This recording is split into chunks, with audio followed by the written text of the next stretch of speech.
Erev Shabbat Shalom. Essa semana nós vamos ler Parashat Matot e Masei, os dois juntos. Parashat Matot e Masei. No Parashat Masei, geralmente ela é chamada Masei porque ela fala sobre as viagens que o povo fez no deserto. Mas depois que a Torá repete as viagens que o povo fez no deserto, a Torá nos ensina sobre os Arei Miklat, as cidades de refúgio. Se aconteceu, Chas v'Shalom, que alguém matou outra pessoa sem querer, essa pessoa, esse assassino sem querer, ia fugir para a cidade de refúgio. E lá, ele ia ficar até o Kohen Gadol falecer. Então, na verdade, quem já estava na cidade do refúgio tinha muito motivo por que rezar para o Kohen Gadol falecer. A Mishnah diz que, portanto, as mães dos Kohanim Gdolim, elas iam fornecer para as pessoas na cidade de refúgio, eles iam fornecer comida, ia fornecer outras necessidades que eles precisavam, para as pessoas não rezarem para o filho delas, o Kohen Gadol, falecer logo. Na verdade, tem aqui uma pergunta bem interessante. Quem estava em risco era o Kohen Gadol mesmo. Então, por que quem distribuía as coisas era a mãe do Kohen Gadol e não o Kohen Gadol mesmo ou alguém em nome do Kohen Gadol? Dizem nossos comentaristas que, na verdade, aqui nós vemos alguns pontos muito profundos. Primeiro ponto profundo, a gente vê o poder da reza. Imagine que o Kohen Gadol, essa pessoa que ele é capaz de entrar no Kodesh HaKodashim uma vez por ano, e num estado de anjo, não é estado de ser humano. Se ele saiu de lá, quer dizer que ele já atingiu um estado de anjo. Essa pessoa, ele tem que ter medo, tem que ficar preocupado com a reza de pessoas que assassinaram sem querer. Olha o poder da reza. Do outro lado, a gente vê outro tipo de poder da reza. Como nós falamos, que quem distribuía a comida e as coisas lá nas cidades do refúgio eram as mães dos Kohanim Gdolim. E por que justamente elas?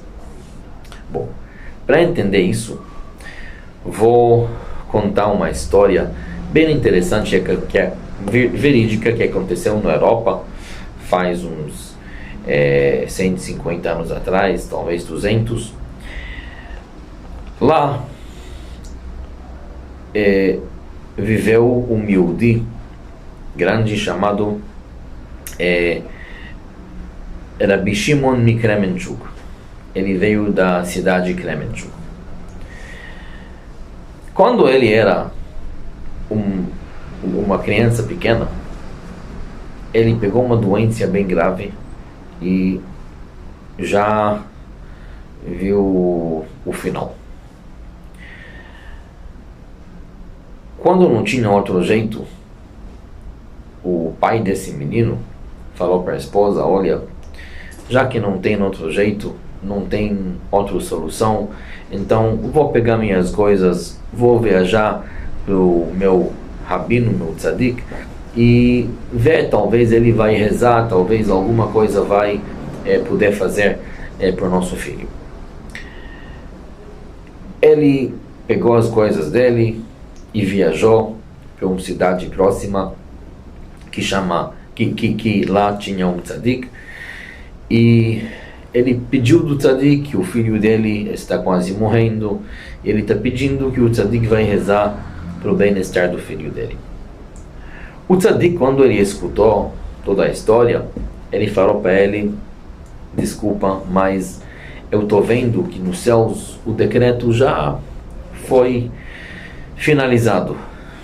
Eu não vou ter como conseguir cancelar esse decreto.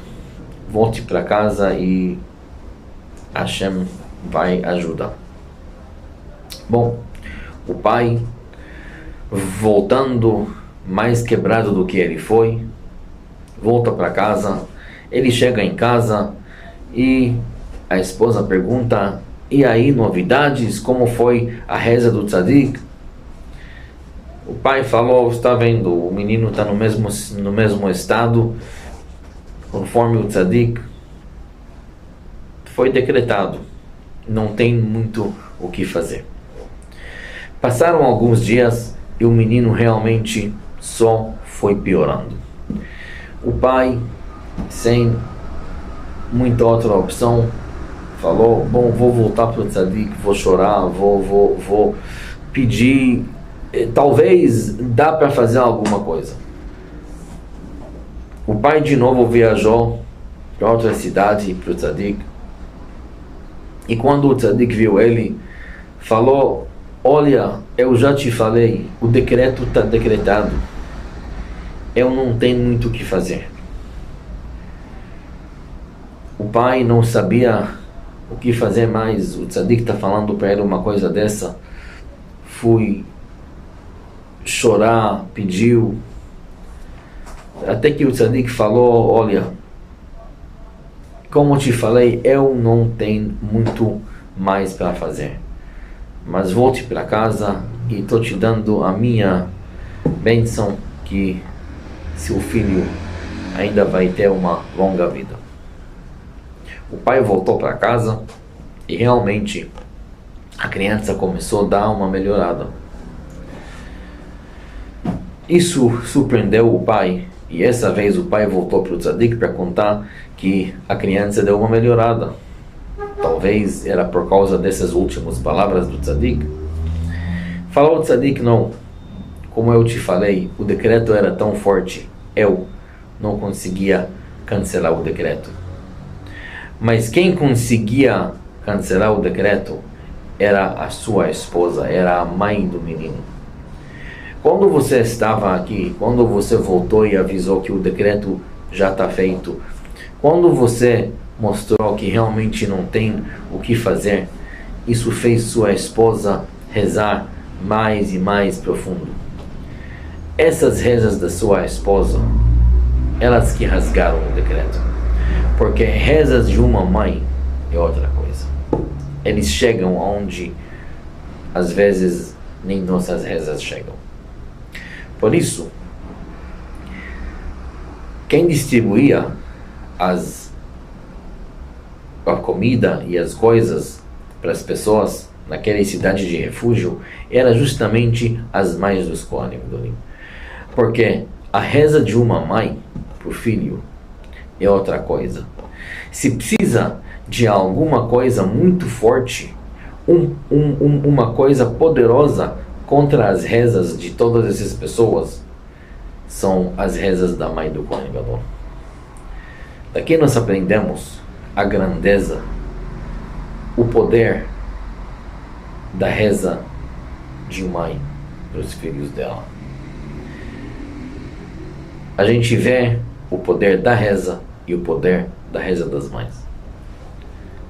Que Hashem sempre vai escutar nossas rezas, que nossas rezas sempre vai impactar lá em cima nos céus, que as rezas das nossas mães para nosso sucesso, para nosso bem-estar, sempre também sejam aceitas e fazem impacto, e que Hashem vai nos dar todas as coisas boas através das nossas rezas.